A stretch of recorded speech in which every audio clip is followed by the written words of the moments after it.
Isarta, la plateforme de référence pour trouver votre emploi idéal ou une formation spécialisée dans les communications, le marketing, la vente et le numérique. Propulsez votre carrière sur isarta.com. Bonjour et bienvenue à la conférence Midi Express d'Isarta. Très heureuse de vous retrouver en si grand nombre et de constater que vous êtes toujours fidèles au rendez-vous. Aujourd'hui, il est question de changement, un mot qui peut en effrayer plus d'un, et c'est Sophie Morquefaux, conseillère stratégique et formatrice spécialisée en gestion du changement et développement organisationnel, qui va vous donner 3 astuces à connaître sur la gestion du changement. Bonjour Sophie. Bonjour à tous, bonjour Isabelle, bonjour à tous. Bienvenue. Alors Sophie, tu accompagnes les entreprises depuis plus de 20 ans à travers tes services. Tu as travaillé dans le monde de la communication corporative pendant 10 ans en France, puis tu t'es spécialisée en gestion du changement et développement organisationnel au Québec en tant que conseillère et formatrice.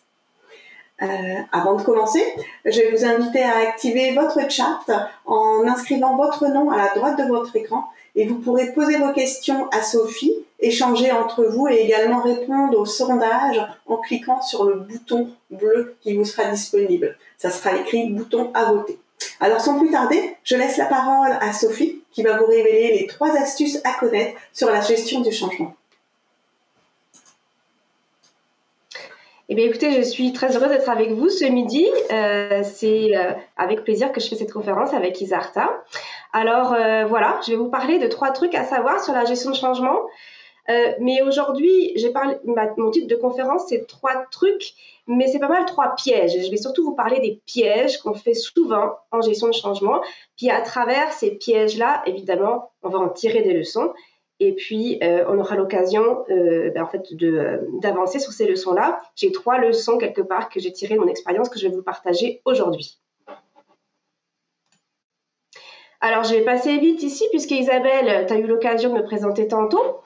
Je vais pas forcément épiloguer sur mon expérience. Ce que je vais ajouter par contre ici, c'est que oui, donc je fais de la gestion du changement, mais j'ai tendance à dire aujourd'hui que je fais de plus en plus de stratégie du changement.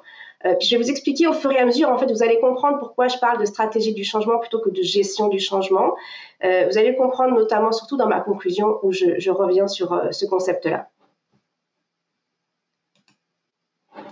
Alors, je commence par un chiffre qui fait un peu peur, vu comme ça, mais c'est un chiffre c'est plusieurs études qui nous donnent ces chiffres-là. On a un taux d'échec de la gestion de changement qui est entre 60 à 70%, ce qui est quand même pas mal. Le PMI aussi nous donne donc un pourcentage d'échec des projets qui ressemble à 50%. Alors voilà, la gestion de changement, c'est pas un sujet facile. Et il y a beaucoup d'échecs au travers de ça. Et puis d'ailleurs, moi-même, j'ai souvent échoué en tant que conseillère en gestion de changement au travers toutes ces années et tous ces projets que j'ai accompagnés. C'est difficile de dire qu'à un moment donné, on a réussi et que la gestion de changement, elle a vraiment permis de mobiliser les équipes et de favoriser la réussite de projets sans dépassement de délai, de coûts ou d'épuisement des équipes. Alors, c'est toujours un peu la gestion de changement, c'est un métier qui est difficile. C'est un peu comme un bonus à la gestion de changement, c'est ça, c'est difficile de dire qu'à un moment on a réussi. Puis, dans le fond, ça veut dire quoi réussir la gestion de changement? Comment est-ce qu'on fait pour mesurer ça? Sur quels critères on dit qu'on a réussi la gestion de changement? C'est des questions qui sont difficiles à répondre. Comment ça se fait du coup qu'on arrive à autant d'échecs en termes de gestion de changement? Est-ce qu'il y a des solutions? Alors oui, effectivement, et c'est de ça dont je vais vous parler dans cette conférence-là. Il y a des solutions, ça relève pas mal de la transformation de la pratique. Donc, je vais avoir l'occasion de vous donner 3 raisons à cet échec et puis je vais vous donner 3 nouvelles pistes de réflexion. Alors, pour commencer, j'aimerais vous poser une question. Donc là, vous allez pouvoir voter en fait dans l'outil qui est mis à votre disposition. Alors, moi, ma question... Donc, tu veux que j'ouvre le sondage, Sophie? Oh oui, s'il te plaît. Parfait. Moi, je pensais que ça allait le mettre automatiquement. Absolument. Donc, voici le sondage. J'aimerais savoir quels sont les principaux enjeux que vous vivez en termes de gestion du changement. Donc là, je vous ai mis 4 réponses possibles. J'ai mis la mobilisation des équipes, le leadership des gestionnaires, la gouvernance des projets, et puis ce que j'appelle la turbulence, c'est-à-dire tout le contexte où tout change tout le temps et donc où on vit une certaine turbulence. Donc, je vous ai mis ces 4 propositions de réponse.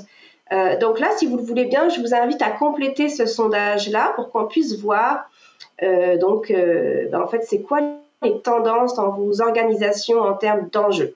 Alors, je vais vous laisser... C'est parfait parce que je vois que les personnes utilisent bien le sondage avec le bouton bleu voter, c'est très bien. On ne répond pas dans le chat. Donc je laisse encore une dizaine de secondes parce que je vois qu'il y en a encore qui y répondent. C'est parfait. Puis ça va être intéressant de voir les résultats. On va avoir l'occasion de les regarder tous ensemble.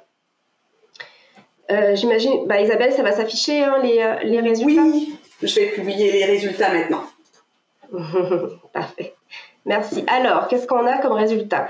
40% pour la mobilisation des équipes, 8% leadership des gestionnaires, 17% gouvernance des projets et 33% turbulence. Alors, c'est intéressant, on est entre la mobilisation et la turbulence, c'est des grandes tendances. Puis, voilà, c'est intéressant comme question et évidemment, c'est des sujets que j'aborde dans la conférence, la turbulence et la mobilisation des équipes. Alors, j'espère que ça va répondre peut-être à vos questionnements ou en tout cas que ça va vous aider dans vos réflexions. Merci beaucoup. Donc, je vais continuer la présentation. Ici, j'avais ma question, je vais passer ici. Donc, voilà. Là, je vais commencer donc, à vous parler. On entre dans le vif du sujet de la conférence d'aujourd'hui, les 3 pièges et les 3 leçons qu'on va en tirer. Donc, évidemment, je commence par les 3 pièges. Alors, le piège numéro 1, c'est un piège classique parce qu'on fait beaucoup ça, c'est qu'on a tendance à dire aujourd'hui que la gestion de changement, c'est une activité de projet. Alors, on a tendance effectivement à gérer les changements par projet. Aujourd'hui, c'est comme ça qu'on fonctionne beaucoup dans les organisations. Donc, qu'est-ce qui se passe? C'est qu'en fait, on va ajouter une couche de gestion de changement à chaque projet pour s'assurer qu'on adresse bien le volet humain. Donc là, j'ai mis en violet les projets et puis en vert turquoise, c'est la couche de gestion de changement qu'on rajoute sur les projets. Donc, on va réaliser des activités d'analyse, des ateliers de travail, on va donner des conseils aux gestionnaires, mais en réalité, on va souvent travailler en silo. Là, j'ajoute une petite couche parce que souvent, on va s'adresser aux mêmes gestionnaires pour des changements qui touchent souvent les mêmes personnes. Et on va avoir des projets qui sont souvent interreliés ensemble. Donc là, on a un peu une vision qui manque de globalité dans le fond. On pense un peu par silo quand on pense par projet. Puis, c'est sûr que les gestionnaires, eux, ils en gèrent plusieurs des projets, ils n'en gèrent pas qu'un seul. Donc, on va venir aller jouer dans la cour de plusieurs gestionnaires, plusieurs secteurs, plusieurs équipes quand on fait de la gestion du changement.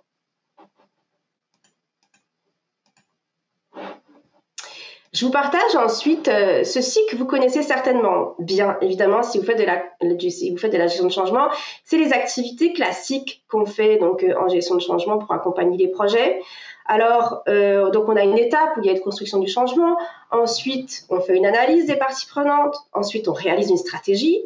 On fait une planification des activités, un plan de com et évidemment, si besoin, pas toujours, mais un plan de formation. Donc ça, c'est la liste d'activités qu'on réalise. Le problème, c'est que cette façon de faire, elle est très linéaire et puis ça prend quand même pas mal de temps de réaliser toutes ces étapes-là en séquence. Puis aujourd'hui, donc là tout à l'heure, on parlait de la turbulence, vous l'avez nommé à 33%. Alors, on est dans un contexte où tout change tout le temps. Donc, c'est difficile de suivre ces étapes de manière claire et séquentielle alors que tout bouge tout le temps. Il faudrait quasiment faire ces étapes-là tout en même temps, ce qui est quand même assez compliqué. J'ai un peu symbolisé la turbulence avec mes ronds qui sont derrière le processus, mais c'est ça c'est le contexte dans lequel on vit. Donc le processus avec ces étapes-là, c'est pas tellement adapté en fait à notre contexte aujourd'hui. Puis quand on arrive à la fin de ces étapes-là, on a un peu, quand on arrive en bout de course, au final, ça fait un peu longtemps qu'on a perdu l'adhésion des gens. On arrive trop tard en bout de course. Alors, ça, c'était donc mon premier piège. Je vais passer au deuxième. Évidemment, je vais revenir sur ces éléments-là dans la partie où je partage les leçons apprises. Donc, je vais avoir l'occasion d'aller plus loin que ce que je viens de vous dire. Alors, en fait, là, ce que je vais faire, Isabelle, c'est qu'avant de passer, en fait, je vais te demander si tu peux afficher l'autre sondage. Parce que j'aimerais ça poser la question. Oui, bien sûr. C'est que j'ai tendance à dire aujourd'hui que le monde, en fait, se divise un peu en deux catégories. On a tendance à penser d'un côté que le changement démarre dès l'idée. En fait, non, excusez, je reprends. On a tendance à dire beaucoup que la gestion de changement, elle démarre quand on sait ce qui change. Puis l'autre école de pensée, c'est de dire, non, le changement, il démarre dès l'idée de changer. Donc là, j'ai envie de vous poser la question, de quel côté êtes-vous, mais surtout, comment l'organisation se positionne. Pas tant ce que vous, personnellement, vous pensez, excusez, c'est comment l'organisation, finalement, elle se positionne. Est-ce que vous démarrez la gestion de changement quand vous savez ce qui change ou quand vous démarrez la gestion de changement dès le début, dès que l'idée naît, en fait, du changement? Je vais te couper parce qu'on ne voit pas toute la réponse. Donc, la première réponse, celle qui est à gauche, c'est par rapport à « on sait ce qui change ». Et celle de droite, c'est par rapport à « commence dès l'idée de changer ». Donc, désolée, on ne voit pas toutes les réponses. Effectivement. Ouais. Alors, si c'est clair pour vous, vous pourriez commencer à répondre. J'aimais ça. En fait, ce qui m'intéresse là-dedans, c'est de voir les tendances des organisations. Puis, comme je vous disais tout à l'heure, c'est vraiment des écoles de pensée. Donc, je vais avoir l'occasion de vous parler de ce que je pense effectivement et des leçons que moi j'ai apprises au travers de ça. Mais c'est ça, on n'est pas tous d'accord sur ce sujet-là. Et vous avez le droit d'être en désaccord après avec ce que je vais dire tout à l'heure. Alors, je vais publier les réponses. Alors, là, les réponses, on a 21%. Je pense que la gestion de changement... démarre quand on sait ce qui change. OK. Et 78%, je pense que la gestion du changement commence dès l'idée de changer. Super, OK. Bon, génial. Écoutez, je suis contente de voir cette réponse-là. Je me posais la question, justement, comment les organisations se positionnaient. C'est parfait, 78%, c'est un super résultat. Ça me conforte dans l'idée que je vais vous partager tout de suite. Donc là, je vais revenir sur ma présentation. Parce que pour moi, effectivement, le piège, c'est de penser que tant que le changement n'est pas connu, on ne peut pas faire de la gestion de changement. Alors, moi, j'ai souvent entendu ça dans les projets que j'ai accompagnés. Mais pour moi, c'est une erreur. Et vous l'avez nommé finalement à 78%, c'est ça, ce qui confirme un peu la tendance. Donc, hop, là, je vais passer ça. Alors, voilà, là, je vous montre donc une slide qui explique un peu comment ça se passe de manière générale, ce que certainement vous vivez un peu dans vos organisations, c'est qu'on construit le changement, puis une fois qu'on sait ce qui change, on va enclencher la gestion du changement. Mais comme je disais tantôt, pour moi, c'est une erreur, parce que la première raison, c'est qu'on ne sait jamais vraiment ce qui va changer. Et on va le comprendre petit à petit. C'est au fur et à mesure de la construction du changement qu'on va comprendre qu'est-ce qui va changer. Donc, en fait, c'est difficile de dire à un point précis, OK, on a compris, c'est bon, là, on démarre la gestion de changement. Puis aussi, pour savoir ce qui va changer, nécessairement, il va falloir aller poser des questions aux gens qui sont concernés. Si on n'enquête pas, on ne saura jamais vraiment ce qui change. Donc, voilà. Donc là, il faut démarrer la gestion de changement bien en amont de ce moment clé-là où finalement, on ne sait jamais à quel moment, on ne sait jamais vraiment ce qui va changer. Ensuite, voici ce qui se passe pour les gens. Donc là, j'ai mis un petit processus grossier où on a la décision de changer, par exemple. Ensuite, la création du projet de changement, puis la mise en œuvre du changement. Je vous ai mis des petits exemples dans les cases violettes. Par exemple, on décide de changer. Exemple, notre processus de gestion de client ne fonctionne pas, changeons-le. On crée le projet, là on fait une analyse de la situation, on trouve une solution, puis on réalise un plan de projet. Puis ensuite, pour la mise en œuvre, on va élaborer un plan de gestion de changement pour faire adhérer les gens à la solution et à la mise en œuvre. Alors, le problème de ça, de ces étapes qui sont relativement classiques, c'est que quand on arrive en bout de course, ben, là, on a des gens qui peuvent nous demander ben, comment ça se fait, en fait, j'ai pas vraiment compris pourquoi on allait changer, j'ai pas vraiment compris comment on allait changer, puis d'ailleurs, pourquoi on n'est pas venu me demander mon avis. Alors, c'est vrai qu'on aime ça, être prévenu à l'avance et être consulté. Donc, quand le déploiement arrive chez nous et qu'on n'en a jamais entendu parler ou très peu et qu'on n'est pas venu nous en parler au préalable pour nous écouter, ben, ça nous énerve un peu. Donc, dans ce modèle, on a plusieurs failles. Et puis, quand justement on décide de changer, si on n'a pas consulté les équipes avant, ben, le problème n'est résolu, n'est pas forcément le bon. On peut être tombé trop vite dans la solution, on n'a pas forcément pris le temps d'analyser le problème en profondeur. Ensuite, la solution, c'est pas forcément la meilleure, celle qu'on a choisie. Le plan de projet, est-ce qu'il est vraiment adapté au contexte ? Pas sûr. On fait souvent des plans de projet sans vraiment gérer la capacité des équipes, dans le fond. Alors, finalement, quand on fait ce genre de choses, ben, les gens ne peuvent pas adhérer naturellement. Si le problème, ce n'est pas le bon ou ce n'est pas la bonne solution, on ne peut pas forcément adhérer. Puis si le changement il est déjà construit, qu'ils ne peuvent plus rien dire, c'est déjà fait. Donc, ils n'ont plus de marge de manœuvre. Alors, si on démarre des ateliers, par exemple, de préoccupation à l'étape de mise en œuvre du changement, ben, les gens, eux, ils s'attendent à ce qu'on les prenne en compte, évidemment, et puis voilà, qu'on puisse peut-être faire bouger les choses en fonction de leurs préoccupations ou des impacts qu'eux-mêmes auraient vus et que le projet n'aurait pas vu. Mais au final, c'est difficile parce que à ce stade-là, tout est déjà décidé, donc on peut rarement faire bouger des choses à ce stade-ci. Ce qui fait qu'on va trouver des préoccupations, puis on ne va pas réussir à les gérer. Les gestionnaires non plus ne peuvent pas les gérer, tout est déjà canné au niveau du projet, donc on est un peu coincé à ce stade-ci. Donc c'est pour ça que cette linéarité n'est pas forcément la meilleure façon de faire.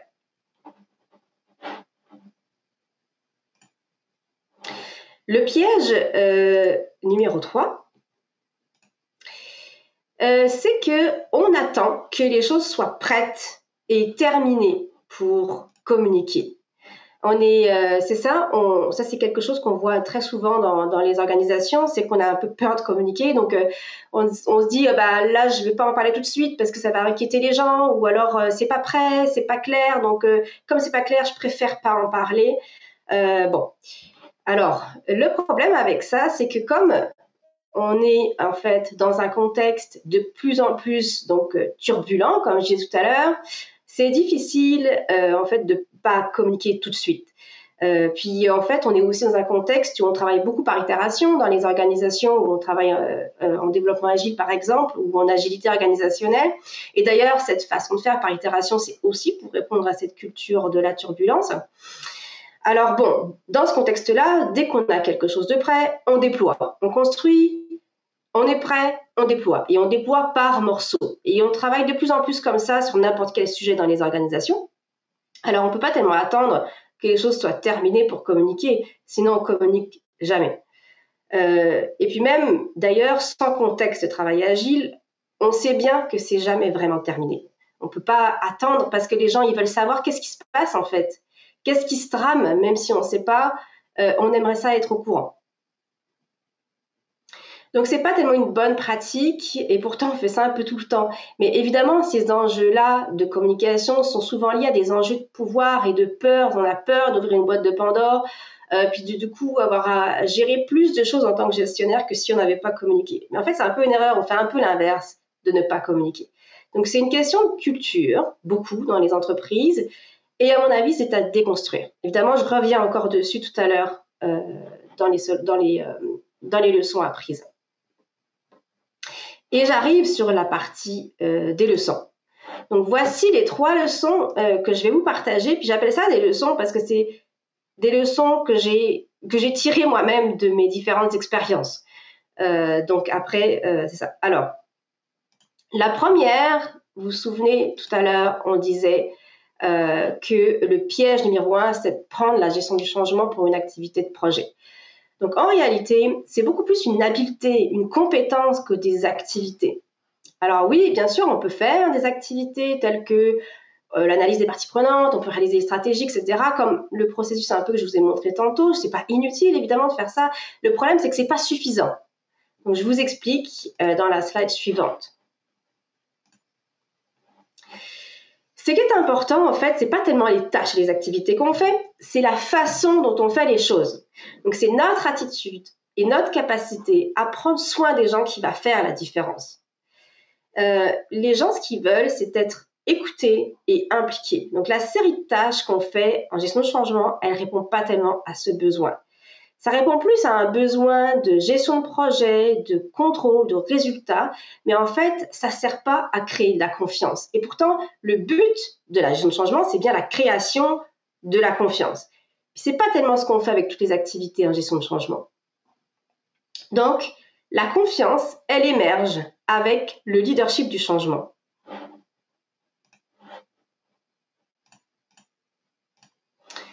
Donc là, dans cette slide-là, je vous montre deux bulles. Il y a une bulle leadership et une bulle gestion du changement. La bulle de gestion de changement, ça se fait le plus souvent dans les entreprises. J'ai mis mon petit schéma de processus pour qu'on puisse y référer. Ici, donc, c'est un volet qui est beaucoup plus de l'ordre de la gestion de projet. On va planifier les activités, on va coordonner les parties prenantes. Puis oui, si on est conseiller, on va pouvoir aller conseiller les gestionnaires sur des actions à poser.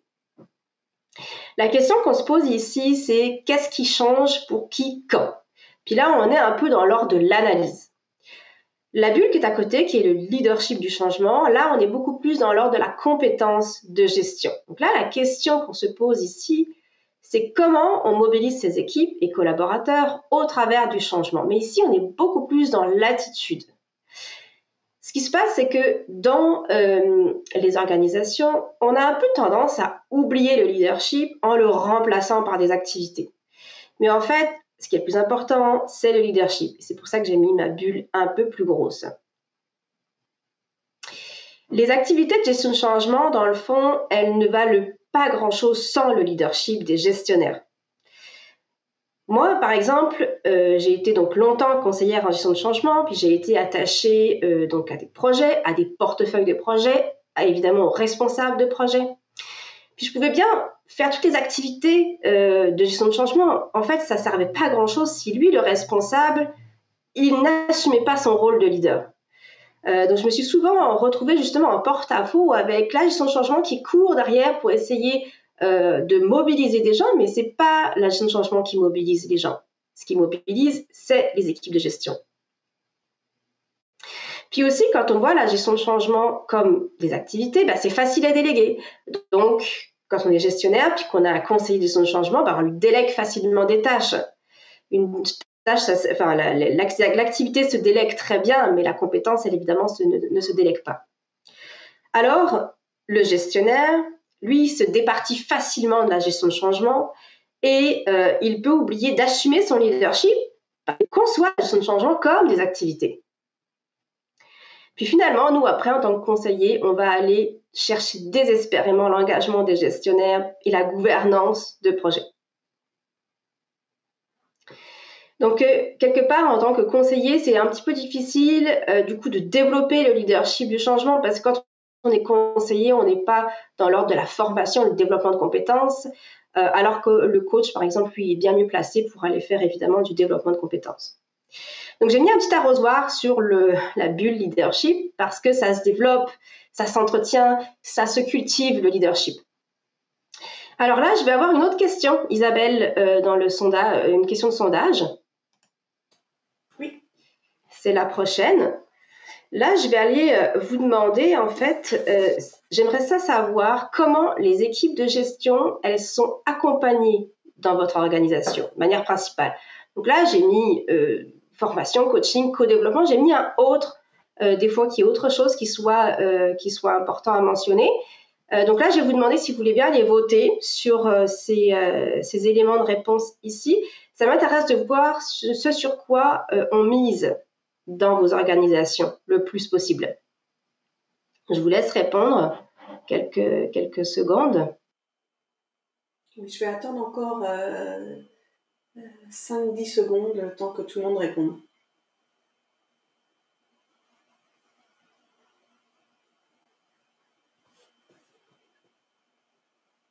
Ça fluctue en permanence, alors j'attends. Il n'y a pas de problème. On attend quelques secondes, ça va être intéressant de voir les résultats. Parfait, je pense que là, je vais afficher. Oh, bah, c'est très partagé, ça c'est bien. Alors on a quand même 37% formation, 22% coaching et 27% co-développement, puis un 12% de autres. Ok.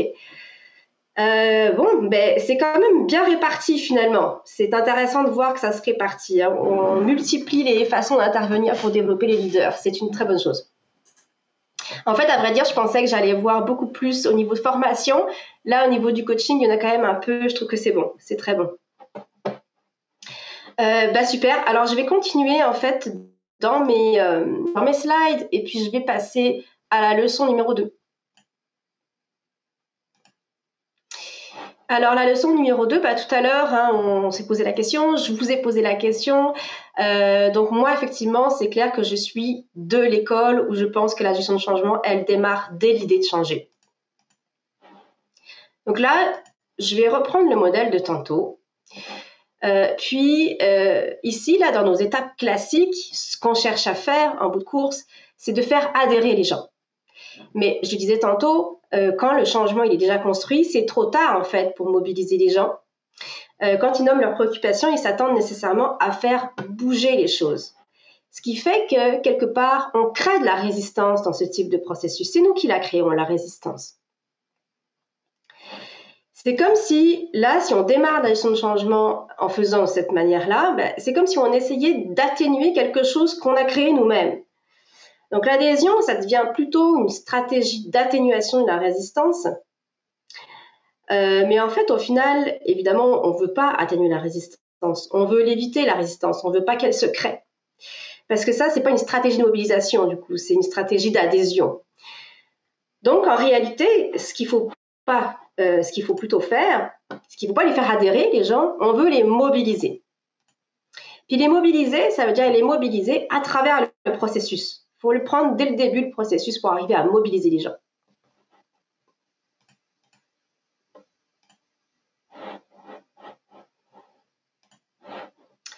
Alors, je continue dans mes idées. Voici ce qui se passe dans nos têtes lorsqu'on change. On fonctionne tous pareil. On a une première étape où on doit comprendre en fait ce qui se passe, hein. Je comprends pourquoi il faut changer. Ensuite, on a une étape où nécessairement on doit être d'accord, on doit percevoir les bénéfices et comprendre comment est-ce qu'on va procéder pour le changement. Ensuite, on a une étape où on se dit, bah là, il faudrait qu'on m'implique, j'aimerais ça qu'on me demande mon avis, puis surtout qu'on le prenne en compte. Puis après, bah, il faut que j'apprenne les nouvelles façons de faire, donc il faut qu'on m'accompagne, puis il faut qu'on me donne du temps pour que j'apprenne. Alors, si je remets mon petit processus à côté, en dessous, ce qui se passe, c'est que du coup, notre processus doit se passer tout au long de ces étapes-là qui se passent dans la tête des gens. On doit suivre le cheminement des personnes, justement pour ne pas créer cette résistance. Mais s'il y a quelque chose qui se casse, c'est-à-dire que s'il y a des étapes qui ne sont pas vraiment respectées, on peut créer de la résistance, mais on peut créer tout du moins un mécontentement qui peut générer de la résistance. En fait, j'ai tendance à dire que la résistance, dans le fond, elle n'existe pas. Elle n'existe que si on la crée. Parce qu'il faut respecter ces étapes-là. Ça, c'est un peu ce que j'ai tendance à dire souvent. Alors, donc on a besoin de comprendre, mais aussi j'aimerais insister sur le fait qu'on a besoin de se sentir écouté. C'est un besoin qui est universel. Est-ce que vous avez déjà compris, vous avez déjà changé sans avoir compris pourquoi changer ou comment changer? Est-ce que, franchement, vous acceptez facilement de changer si on ne vous a pas demandé votre avis?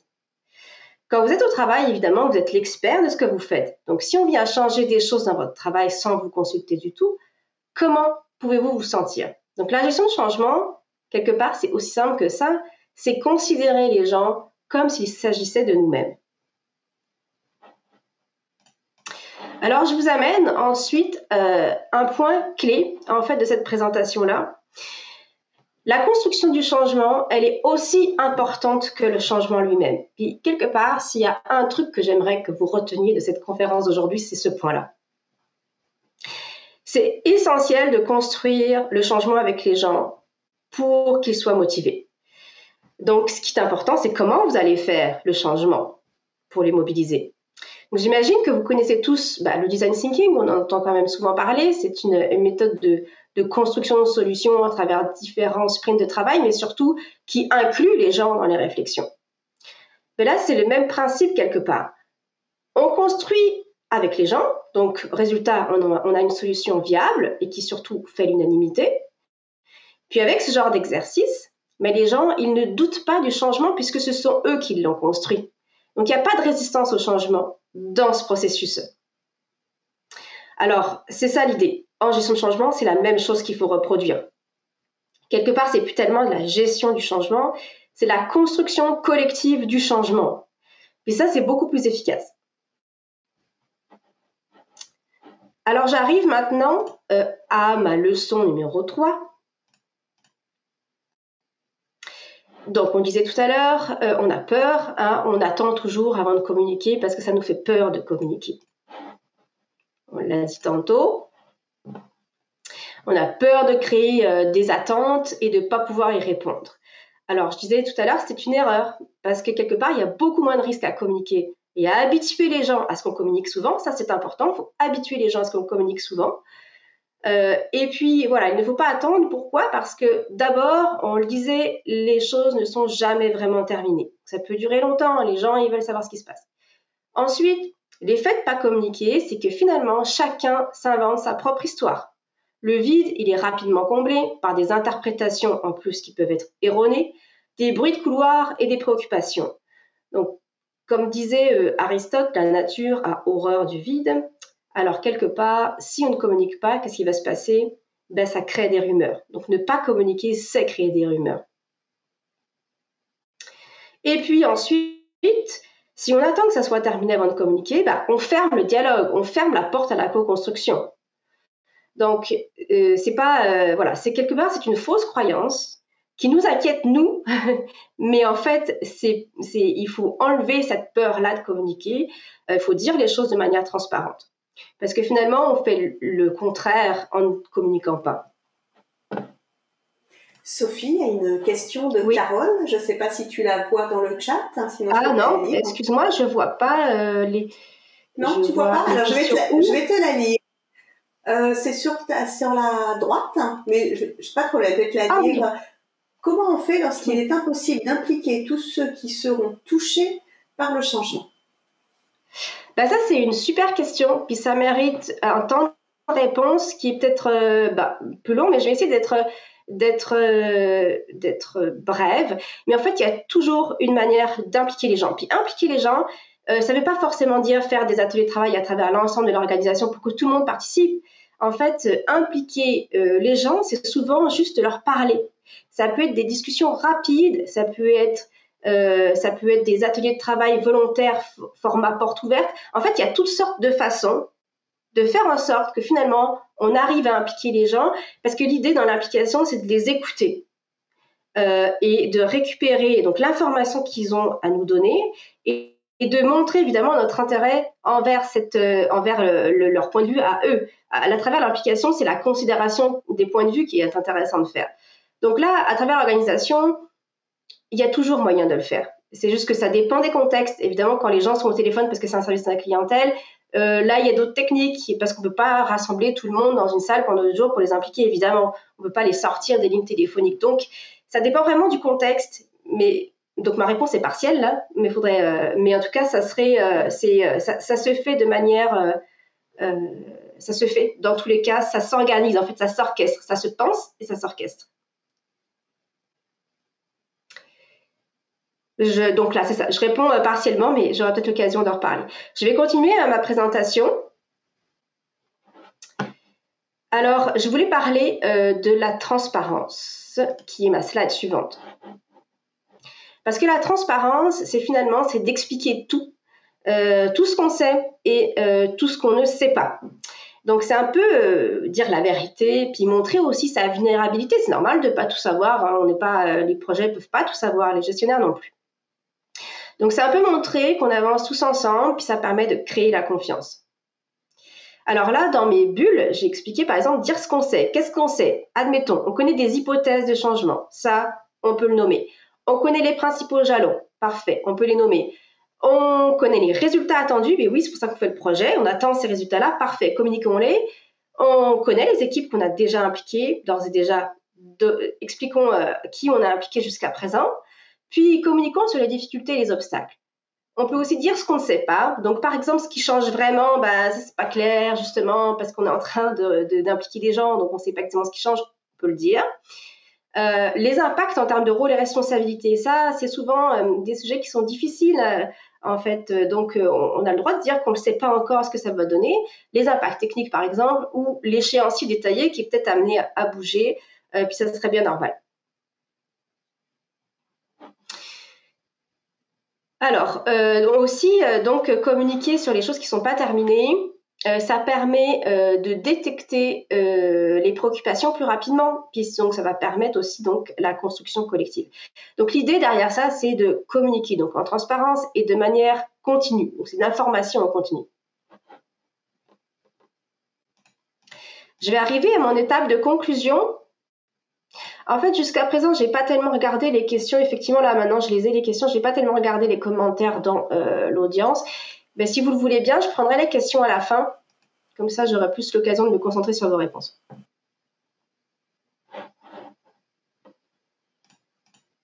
Alors, pour ma conclusion, là, j'ai fait une slide qui résume un peu ma pensée. La gestion du changement, c'est tout le temps. Donc, là, j'ai mis ma petite icône d'itération, puisqu'on travaille en itération dans un domaine en turbulence, donc je l'ai symbolisé comme ça. Alors, on construit le changement avec les gens, on comprend ce qui change au fur et à mesure, puis on informe en continu des découvertes que l'on fait. On avance tous ensemble, on découvre des choses, on communique. Puis là, j'ai mis mon petit arrosoir pour dire, on arrose le tout de leadership du changement. Puis les leaders, eux, ils peuvent être accompagnés donc, par différents formats. Vous l'avez nommé tantôt dans le sondage. Moi, j'ai rajouté le coaching parce que ça me paraît important pour le développement des compétences. Mais je vais aller un petit peu plus loin dans cette conclusion que cette slide-là parce qu'il manque quelque chose d'essentiel à travers ça. Aujourd'hui, on vit dans une culture de l'urgence et de la saturation. Alors, il faut penser beaucoup plus global et non pas par projet. Donc, on ne peut pas gérer la gestion de changement par projet parce que ça limite la pensée globale et la prise en compte des impacts d'un ensemble de projets puis changements. S'il y a trop de changements en même temps, on essouffle les équipes, on tombe dans la saturation. Alors, on pourra bien faire toutes les activités de gestion de changement, avoir des leaders inspirants, mais s'il y a trop de choses, de toute façon, il y a trop de choses. Ça ne servira à rien, en fait, ce qu'on fait à côté. Donc, des fois, il faut enlever, en fait, des choses pour arriver à bien les faire. Alors, ça, c'est important, la pensée globale, parce que c'est en regardant les choses de manière globale qu'on va pouvoir effectivement mieux accompagner les changements. Donc, au final, la gestion de changement, c'est un peu plus que le projet ou même le leadership. J'ai envie de dire que c'est carrément de la stratégie d'entreprise.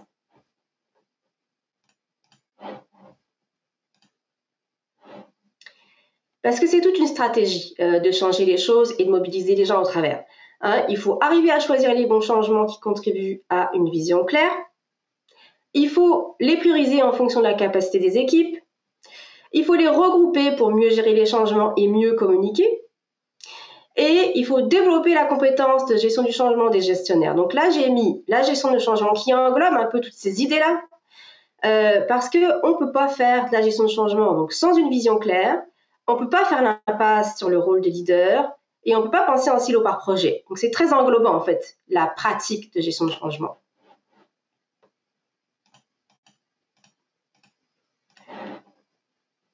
Hop. Alors, au final, la stratégie du changement, c'est... en fait, ce que je veux dire ici, c'est que ça, c'est ce que je vous ai dit tout à l'heure, au tout début, je vous ai dit que j'étais beaucoup plus positionnée sur la stratégie du changement que la gestion du changement. c'est comme si finalement le piège ultime, c'était de faire de la gestion du changement, puis il faut plus se relever, puis faire une stratégie du changement. Puis pour réussir ces changements, ça demande la combinaison de 4 éléments donc, que j'ai marqués sur ce dessin-là. C'est la vision claire et durable, des changements issus d'une pensée collective, avec le fait qu'on construit le changement avec les gens, des plans de mise en œuvre qui sont réalistes et qui respectent la capacité des équipes, et c'est un leadership du changement fort et engagé. Alors voilà, le piège quelque part de ma conclusion en fait finale de cette conférence, c'est de dire que le piège de la gestion de changement, c'est d'oublier que c'est une stratégie de changer et une stratégie d'entreprise. Donc il faut considérer tout ça pour réussir ces changements. Voilà, donc c'est ce que j'avais à vous dire aujourd'hui, c'est ce que j'avais envie de vous partager. Il est 42, donc on a encore quelques minutes pour les questions. C'était un peu ma slide d'après, c'était mes questions là. Alors, je vais peut-être. Tu as une question de Nafissa. Ouais. Comment mesurer à la fin? Oui, comment mesurer à la fin la réussite du changement? Justement, difficile à mesurer la réussite de la gestion de changement. Donc, évidemment, il y a. On peut faire des sondages rapides pour aller évaluer la mobilisation des gens. Ça se fait, ça peut se faire régulièrement et rapidement en posant 3 questions régulièrement sur n'importe quel outil en fait. Ça peut être comment vous vous sentez au regard du changement, est-ce que vous vous sentez épuisé. Puis là, il y a différentes questions qu'on peut poser pour évaluer puis donner, en fait, avoir un pouls sur comment les gens se sentent au travers du changement. Ça se fait très bien. Mais quand on pense au niveau de la stratégie, c'est beaucoup plus compliqué que ça, c'est difficilement mesurable parce que là, on mesure beaucoup de choses en fait. Donc c'est une question qui a toujours été pas si facile que ça à répondre, puis ça dépend aussi de la culture de l'organisation et de comment on est capable d'orchestrer cette mesure-là pour que c'est ça, pour que ça parle à la fois aux dirigeants, aux gestionnaires, et puis que ça dirige vraiment la gestion de changement dans le fond. Bon, je réponds aussi partiellement à cette question-là. C'est vrai que dans nos projets, en fait, dans les projets, c'est quelque chose qui est souvent pas fait, la mesure. Et pourtant, effectivement, c'est essentiel. Merci beaucoup, Sophie. C'était très intéressant. Alors, si vous voulez aller plus loin, justement, avec Sophie, je vais vous partager si je retrouve, voilà. Je vais vous partager en fin de compte les formations qui sont à venir. Donc, il y a la formation Devenir un leader du changement le 21 et 28 mars. Donc, ça va vraiment en fin de compte parler plus en profondeur justement de ce que Sophie a pu effleurer aujourd'hui. Puis, elle donne également 2 autres formations qui sont plus au niveau communication. Donc, communiquer avec PowerPoint par rapport au discours. Puis ensuite, c'est plus au niveau technique par rapport au gabarit des PowerPoint. Alors, merci, comme je disais, Sophie. Et on vous remercie également de votre présence. Alors, j'espère que ça a été enrichissant. Et puis, nous, on se donne rendez-vous, en fin de compte, le 14 avril pour le prochain Midi Express. Ça sera avec Emeline Manson. Et il sera question, en fin de compte, de cybersécurité. Alors, à bientôt et bonne fin de semaine.